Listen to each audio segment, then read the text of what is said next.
Hello guys, welcome to biodot classes. पिछले lecture में हमने डेवलपमेंट ऑफ एम्ब्रियो को कंप्लीट कर लिया था। नाउ आज मैं बात करने जा रहा हूं एक टॉपिक यानी कि seed, fruits and polyembryony. यानी कि आज के जो लेक्चर होगा इसके बाद आपका sexual reproduction in flowering plant chapter जो है वो कंप्लीट हो जाएगा।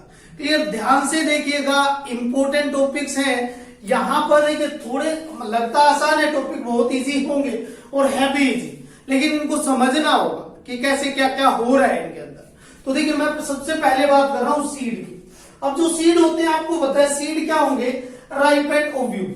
यानी कि मैंने जब एक लेक्चर से यानी कि पोस्ट फर्टिलाइजेशन इवेंट जब मैं बता रहा था तो मैंने उस टाइम पर आपको ये बातें बताई थी कि जो ओव्यूल होगा ना वो फर्टिलाइजेशन के बाद सीड के अंदर कन्वर्ट हो जाएगा। क्लियर, तो यानी कि मैंने क्या बता दिया, ओव्यूल जो है ओव्यूल तो कन्वर्ट हो गया किसके अंदर, सीड के अंदर। अब मैं बात कर रहा हूं, देखिए जो ओव्यूल तो सीड के अंदर कन्वर्ट हुआ, ओव्यूल की जो इंटेग्यूमेंट्स थे, क्या थी, इंटेग्यूमेंट्स जो थे वो इंटेग्यूमेंट्स यानी कि अगर मैं देखो बात कर रहा हूं आउटर इंटेग्यूमेंट्स की और इनर इंटेग्यूमेंट्स की। इंटेग्यूमेंट्स मैंने बताया था आपको। अब मैं बोला आउटर इंटेग्यूमेंट्स और इनर इंटेग्यूमेंट्स। आउटर इंटेग्यूमेंट्स तो एक सीड की लेयर बनाते हैं। इंटेग्यूमेंट्स क्या बनाती थी, सीड कोट बनाती है आगे जाकर फर्टिलाइजेशन के बाद। तो जो आउटर इंटेग्यूमेंट्स है ना तो इसकी आउटर लेयर क्या बना देगी, टेस्टा। इनर इंटेग्यूमेंट जो है वो इसकी इनर लेयर टेगमेन बना देगी। क्लियर, यानी मैंने क्या बताया, देखिए जो सीड ओव्यूल होगा वो तो आगे जाकर सीड में कन्वर्ट हो जाएगा और मेनली जो आपकी क्या है यानी कि जो आपकी इंटेग्यूमेंट्स जो आगे जाकर सीड कोट बनाएंगी वो इंटेग्यूमेंट्स आउटर इंटेग्यूमेंट ने तो बना दिया टेस्टा, इनर इंटेग्यूमेंट ने बना दिया टेगमेन। क्लियर, अब देखिए टेस्टा और टेगमेन। अब मैं एक बात कर रहा हूं, देखिए अब इसके बाद में क्या होगा, जो आपकी एंटीपोडल सेल थी आपकी सिनर्जिड सेल थी। Clear, antipodal cell, synergid cell, जो आपका न्यूक्लियस था, ये सब कुछ क्या हो जाते थे यानी कि एक्सपोज हो जाते थे, ये डिजनरेट हो जाते थे। अब मैं बात कर रहा हूं, लेकिन देखो पेरिस्पर्म क्या होता है, मैं फिर बता रहा हूं। यहां से पिछली बार यानी कि प्रीवियस ईयर के पेपर में ये क्वेश्चन भी पूछा गया था नीट के अंदर, पेरिस्पर्म क्या होता है। तो पेरिस्पर्म क्या होगा, परसिस्टेंस ऑफ न्यूक्लियस। जो न्यूक्लियस होगा, देखिए कई जो सीड होते हैं ना उनके अंदर न्यूक्लियस जो होगा वो फुली डिजनरेट नहीं होता है। क्लियर, कई सीड्स के अंदर न्यूक्लियस जो है वो फुली डिजनरेट नहीं होगा।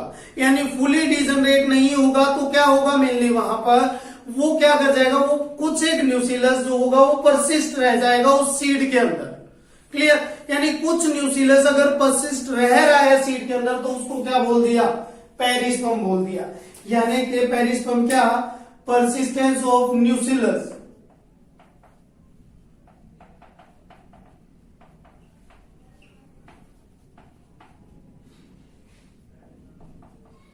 परसिस्टेंस ऑफ न्यूक्लियस, न्यूक्लियस का परसिस्टेंस रह जाएगा, इसको क्या बोल दिया गया, पेरिस्पर्म। अब पेरिस्पर्म किसके अंदर रहता है, मैं बता रहा हूं ब्लैक पेपर के अंदर। क्लियर, ब्लैक पेपर के अंदर जो होगा वो पेरिस्पर्म रह जाएगा। क्लियर हुई बात। अब अगर मैं बात करूं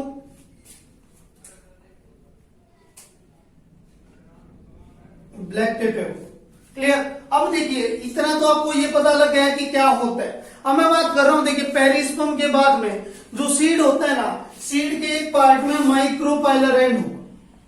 सीड के एक पार्ट में क्या होगा, माइक्रोपाइलर एंड। क्लियर, अब ये माइक्रोपाइल जो होगा या माइक्रोपाइल यानी कि क्या होगा, माइक्रोपाइल।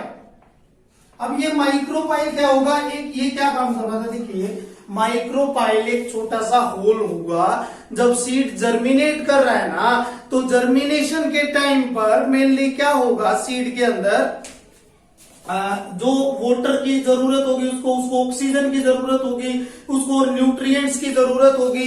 तो ये सारी चीजें जो होंगी ये कहां से उसको मिलेंगी, माइक्रोपाइलेंट से।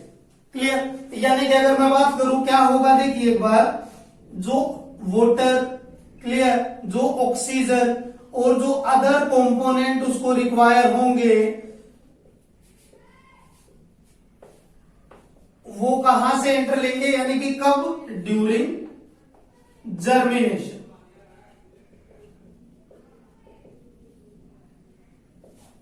During germination. क्लियर हुई बात। देखिए मैंने आपको क्या बताया, मैंने बोला कि सीड क्या होता है, एक राइप एंड ओवेरी होगी। राइप एंड ओवेरी है तो आपने ये चीज देखी कि वो कहां, उसकी इंटेग्यूमेंट्स भी होती है, यानी कि ओव्यूल जो था वो सीड में कन्वर्ट हो गया, उसकी जो इंटेग्यूमेंट्स थी वो सीड कोट में बदल गई, आउटर इंटेग्यूमेंट्स तो टेस्टा में बदल गई, इनर इंटेग्यूमेंट टेगमेन में बदल गई। क्लियर। अब फिर मैंने बोला कि कुछ एक जो सीड होते हैं ना, उसके अंदर न्यूसिलस जो होगा वो परसिस्ट रह जाएगा। न्यूसिलस जो परसिस्ट रह जाएगा तो उसको क्या बोल दिया जाएगा, पेरिस्पर्म बोल दिया जाएगा। क्लियर। पेरिस्पर्म के ऊपर एक क्वेश्चन भी आया था, इसका एग्जांपल आ गया क्या, ब्लैक पेपर पर। क्लियर। मैं बात कर रहा हूं एक, इसके अंदर क्या होगा, देखिए जब सीड जर्मिनेट कर रहा होगा तो उस टाइम पर क्या होगा, जर्मिनेशन के टाइम पर उसको वाटर की, ऑक्सीजन की, अदर कंपोनेंट्स की जरूरत पड़ेगी, तो उसको कहां से मिलेंगे, उसको माइक्रोपाइलेट से। अब एक चीज बताता हूं, जब देखिए जब सीड जर्मिनेट कर रहा होगा ना, तो सीड जर्मिनेशन के टाइम पर उसके अंदर वाटर कंटेंट जो है वो क्या रह जाएगा, 10 to 15% रह जाएगा। बस क्या हो जाएगा, वाटर कंटेंट जो होगा वो 10 to 15% रह जाएगा। अगर वाटर कंटेंट इतना कम रह गया ना, तो ये सीड जो होगा ये किस में चला जाएगा, ये सीड चला जाएगा डोरमेंसी के अंदर। क्लियर। यानी कि देखिए मैंने क्या बताया, मैं बोल रहा हूं कि जो सीड होगा, सीड के अंदर जो वाटर कंटेंट है, वाटर कंटेंट क्या हो जाएगा, कम हो जाएगा। वाटर कंटेंट कम हो जाएगा तो ये सीड किसके अंदर चला जाएगा, ये सीड चला जाएगा डोरमेंसी में। डोरमेंसी यानी कि क्या कर देगा, डोरमेंसी क्या होता है, इनएक्टिविटी आ जाना उसकी ग्रोथ के अंदर। क्लियर। कुछ टाइम के लिए ग्रोथ स्टंटेड हो जाना, या मैं बोल रहा हूं इनएक्टिव द ग्रोथ, इनएक्टिविटी आ जाना ग्रोथ के अंदर, उसको क्या बोल दिया जाएगा, डोरमेंसी बोल दिया जाएगा। क्लियर। अब डोरमेंसी आ जाएगी, लेकिन डोरमेंसी कहां तक रहेगी, कब तक, डोरमेंसी यानी कि जब उसको फेवरेबल कंडीशन मिल जाती है ना, फेवरेबल कंडीशन के टाइम पर, या जब उसको फेवरेबल कंडीशन यानी कि मॉइस्चर मिलेगा, ऑक्सीजन मिल जाएगी और कोई कंटेंट मिल जाएगा उसको, यानी कि जो उसको चाहिए, यूजफुल कंटेंट उसको जो चाहिए वो मिल जाएगा, तो डोरमेंसी क्या हो जाएगी, ब्रेक हो जाएगी। और डोरमेंसी ब्रेक होने के बाद वो सीड जो होगा वो फिर से जर्मिनेट करने लग जाएगा। क्लियर हुई बात। यानी तो देखिए मैंने क्या बताया, मैं बोल रहा हूं कि सीड जो होगा ना, सीड जब जर्मिनेट कर रहा है उस टाइम पर, या सीड जब मैच्योर हो जाएगा, तो मैच्योर होने के बाद उसके अंदर वाटर कंटेंट कम रह जाएगा। क्लियर। वाटर कंटेंट जब कम रह जाएगा ना, तो उस टाइम पर देखिए मैंने क्या बोला, सीड जब मैच्योर हुआ, मैच्योर होने के बाद वाटर कंटेंट क्या हो गया, उसके अंदर रिड्यूस हो गया, यानी कि 10 to 15% वाटर कंटेंट रह गया। जब इतना वाटर कंटेंट रह जाएगा तो सीड जो है ना, सीड के अंदर इनएक्टिविटी आ जाएगी, सीड की जो ग्रोथ है वो स्टॉप हो जाएगी। क्लियर। और उस चीज को क्या बोल दिया जाएगा, डोरमेंसी बोल दिया जाएगा। उस सीड को क्या बोल दिया जाएगा, उस चीज को क्या बोल दिया जाएगा, डोरमेंसी बोल दिया जाएगा। अब ये डोरमेंसी जो आ रही है ना, ये डोरमेंसी किस इंटरनल फैक्टर की वजह से ही आ रही है। क्लियर। यानी कि कुछ टाइम के लिए इनकी ग्रोथ क्या हो जाएगी, स्टॉप हो जाएगी। लेकिन ऐसा नहीं है, मैं एक बात बताने जा रहा हूं, जब इसको फेवरेबल कंडीशन मिलेंगी, इस सीड को जब फेवरेबल कंडीशन मिलना स्टार्ट हो जाएंगी, तभी ये क्या हो जाएगा, ये सीड वापिस से जर्मिनेट करना स्टार्ट कर जाएगा। क्लियर हुआ। अब ये तो मैंने बता दिया। और ये देखिए सीड की डोरमेंसी आने के बाद, सीड की डोरमेंसी आने के बाद वापिस से फिर से सीड का जर्मिनेट कर जाना, इस चीज को वायबिलिटी ऑफ सीड बोला जाता है। क्लियर। क्या बोला जाता है इसको, इसको बोला जाता है viability of seed. Viability of seed का मतलब क्या होगा कि डोरमेंसी में जाने के बाद फिर से उसको फेवरेबल कंडीशन मिल जाए, फेवरेबल कंडीशन मिलने के बाद क्या हो जाएगा, ये सीड वापस से जर्मिनेट कर जाएगा। और मैं एक चीज बताने जा रहा हूं आप लोगों को, जो सीड की वायबिलिटी होती है वो कुछ हफ्तों की या कुछ सालों तक भी चली जाती है, सीड की वायबिलिटी। क्लियर। कुछ हफ्तों तक या कुछ सालों तक भी चली जाती है सीड की वायबिलिटी। तो देखिए यहां पर मैंने एक बार सीड के बारे में थोड़ा बताया आपको, अब मैं मेन बताने वाला हूं सीड के अंदर। देखिए सीड को दो पार्ट में डिवाइड कर दिया गया। क्लियर, यानी कि एक सीड जिसके दो कोटिलिडन है, क्लियर, एक वो सीड जिसका एक सिंगल कोटिलिडन है। जैसे फॉर एग्जांपल मैं एक ग्राम की बात कर रहा हूं या मैं एक पी की बात कर रहा हूं। क्लियर, पी प्लांट के सीड को देखा होगा आपने। अगर आप उसके सीड को दो पार्ट में तोड़ रहे हो, यानी कि उसके दो पार्ट हो जाते हैं, यानी कि वो डाइकोट सीड होता है।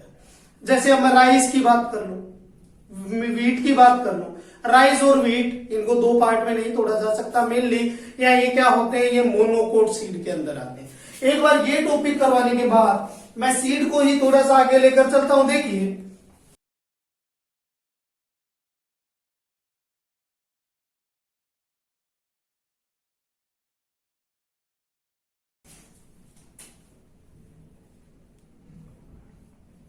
सीड को दो कैटेगरी में डिवाइड कर दिया। क्लियर, दो कैटेगरी में डिवाइड कर दिया गया, यानी कि अगर मैं बात करूं, देखिए क्या होगा, जो सीड या तो ये सीड होंगे डाइकोट सीड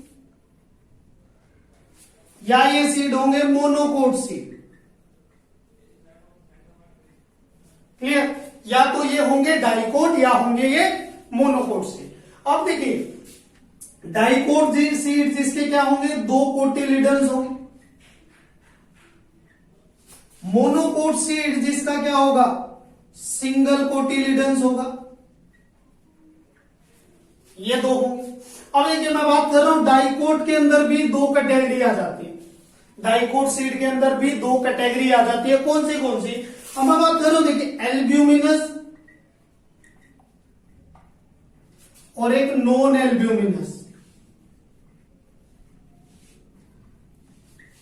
क्लियर, देखिए मैं बात कर रहा हूं एल्ब्यूमिनस और नॉन एल्ब्यूमिनस से।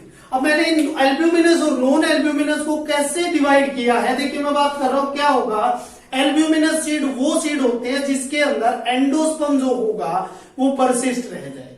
क्लियर, यानी कि सीड वो एल्ब्यूमिनस वो सीड, एल्ब्यूमिनस या मैं इसको एंडोस्पर्मिक भी बोल दूं, यहां पर एल्ब्यूमिनस बोल दूं या मैं इसको क्या बोल दूं, एंडोस्पर्मिक भी बोल सकता हूं।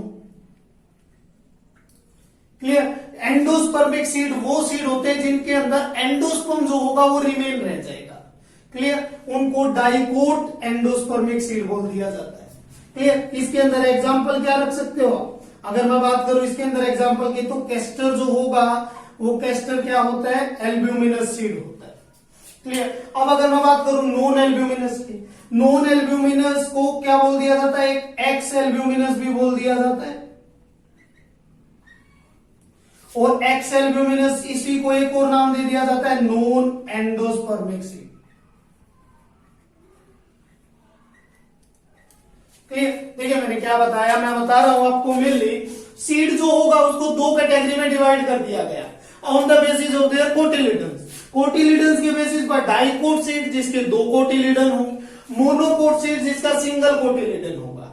क्लियर, एग्जांपल इसके अंदर आ सकता है पी, क्लियर, ग्राम। इसके अंदर अगर मैं एग्जांपल बात करूं क्या आ सकता है, मेनली वीट, राइस, ये आ सकते हैं। अब देखा मैंने क्या किया, दो कोटिलिडन से इसको दो कैटेगरी में डिवाइड कर दिया गया on the basis of their endosperm. Clear, endosperm के बेसिस पर एल्ब्यूमिनस जिसके अंदर एंडोस्पर्म परसिस्ट रह जाएगा। क्लियर, जिसके अंदर एंडोस्पर्म रिमेन रह जाएगा, जिसके अंदर एंडोस्पर्म बचा रहेगा, उनको क्या बोल दिया जाता है, एल्ब्यूमिनस एंडोस्पर्मिक सीड, यानी कि कैस्टर आ गया इसके अंदर। नॉन एल्ब्यूमिनस, एक्स एल्ब्यूमिनस या नॉन एंडोस्पर्मिक जो सीड होते हैं ये क्या होते हैं, मेनली अगर मैं बात करूं, देखिए वो सीड जिसके अंदर क्या होगा, मेनली आपका जो एल्ब्यूमिनस है, जो एंडोस्पर्म है वो परसिस्ट ना रहे, सारा का सारा एंडोस्पर्म जो होगा वो यूज हो जाए। क्लियर, अब मैं बात करूं इसके अंदर, इसका एग्जांपल क्या आ सकता है, इसका एग्जांपल आ गया पी, ग्राम, ये आ गया इसका एग्जांपल। क्लियर, अब मैं बात करता हूं मोनोकोट। मोनोकोट को भी फिर दो कैटेगरी में बांट दिया गया। मोनोकोट जो है उसको भी दो कैटेगरी में डिवाइड कर दिया गया। क्लियर, एक तो मैं बात कर रहा हूं यही एल्ब्यूमिनस, एक मैं बात कर रहा हूं एक्स एल्ब्यूमिनस। क्लियर, अब मैं एल्ब्यूमिनस की इसके अंदर बात करूं तो यानी कि वही सीड जिसके अंदर एंडोस्पर्म अपना परसिस्ट नहीं रहेगा, ना रहेगा। क्लियर, इसके अंदर एग्जांपल क्या आ सकता है, इसके अंदर मेनली आप एग्जांपल ले सकते हो किसका, ऑर्किड का। किसका ले सकते हो, ऑर्किड का। क्लियर। और अगर मैं बात करूं एक्स यानी कि एल्ब्यूमिनस जो होगा इसके अंदर, उसका एग्जांपल आप क्या दे सकते हो, वीट हो गया, क्लियर, मेज हो गए ये। और अगर मैं एक्स एल्ब्यूमिनस यानी कि नॉन एंडोस्पर्मिक सीड की बात करूं तो इसके अंदर आप क्या ले सकते हो, ऑर्किड, क्लियर। तो यहां पर ये मैंने एक बार सीड की कैटेगरी बता दिया आपको, ये बता दिया कि सीड कैसे होगा। सीड के अंदर अगर वाटर कंटेंट इतना रहेगा तो सीड किसमें चला जाएगा, वायबिलिटी ऑफ सीड क्या होती है। देखिए मैंने बता रहा हूं, फिर भी एक नॉलेजेबल बात एक और बता रहा हूं, कई बार वायबिलिटी एक सीड की 2000 साल तक भी हो सकती है, क्लियर। यानी कि एक सीड मिला है, एग्जाम्पल भी उसका मतलब आपको मिल जाएगा। एक सीड मिला जिसकी क्या है मेनली जो उसकी वायबिलिटी है ना, वो वायबिलिटी कितनी है उसकी, 2000 साल की, यानी कि 2000 साल के बाद भी वो डोरमेंसी तक रहा, इनएक्टिव स्टेज में रहा, और उसके बाद में फिर क्या हो गया, वो एक्टिव स्टेज में दोबारा से जर्मिनेट कर गया, इसी को तो वायबिलिटी बोला जाता है, क्लियर। यानी कि देखिए अब मैंने यहां पर एक बार सीड के चैप्टर यानी टॉपिक को मैंने कंप्लीट कर दिया है। इसके बाद मैं बात करने जा रहा हूं फ्रूट की।